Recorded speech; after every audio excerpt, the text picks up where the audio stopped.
Sénatrice White, honorable sénateur, au nom du groupe des sénateurs progressistes aujourd'hui, je tiens à adresser nos meilleurs vœux et à exprimer notre tristesse à la sénatrice Boniface qui a décidé de quitter prématurément notre Chambre.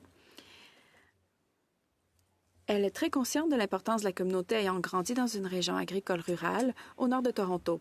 Son père était conseiller municipal à Georgina, sur les rives du lac Simcoe. Il connaissait bien la communauté. Son bureau et sa plaque nominative se trouvent dans le bureau de la sénatrice Boniface, ici sur la colline, pour nous rappeler qui nous représentons. Malgré son enfance dans une petite ville, de grandes choses l'attendaient.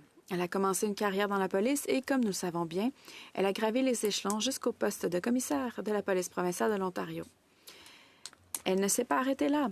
Elle a aussi un diplôme en droit à Osgoode Hall, puis a été admise au barreau. Après avoir pris sa retraite de la PPO, qu'est-ce qu'elle a décidé de faire? Eh bien, aller au niveau international. Elle a été la première à occuper le poste d'inspectrice en chef adjoint de l'inspection générale. Elle a contribué à la réforme et à la modernisation des services de police nationaux irlandais. Elle s'est prise d'affection pour ce pays et ses habitants. Je soupçonne qu'elle y retournera dans un avenir proche. Elle a aussi joué un rôle au sein de la division des opérations de maintien de la paix des Nations unies à New York. Elle y était chargée de lutter contre la criminalité organisée dans les pays en conflit et en situation d'après-conflit, tout en étant membre du groupe de travail intégré des Nations unies contre le terrorisme. Tout cela l'a conduite à une carrière au Sénat, où elle est devenue présidente du Comité de la sécurité nationale à peine un an après sa nomination.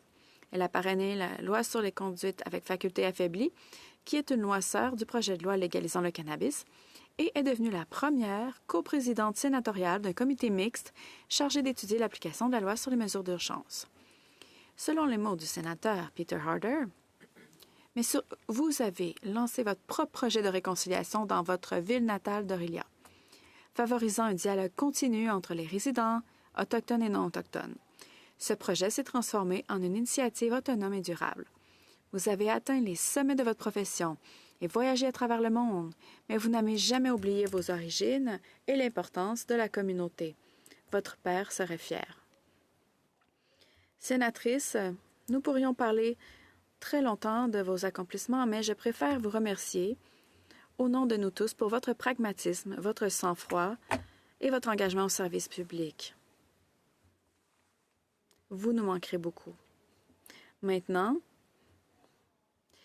puissiez-vous partir pour poursuivre le meilleur travail de votre carrière. Comme vous l'avez dit à maintes reprises, être grand-mère est mon meilleur rang à ce jour.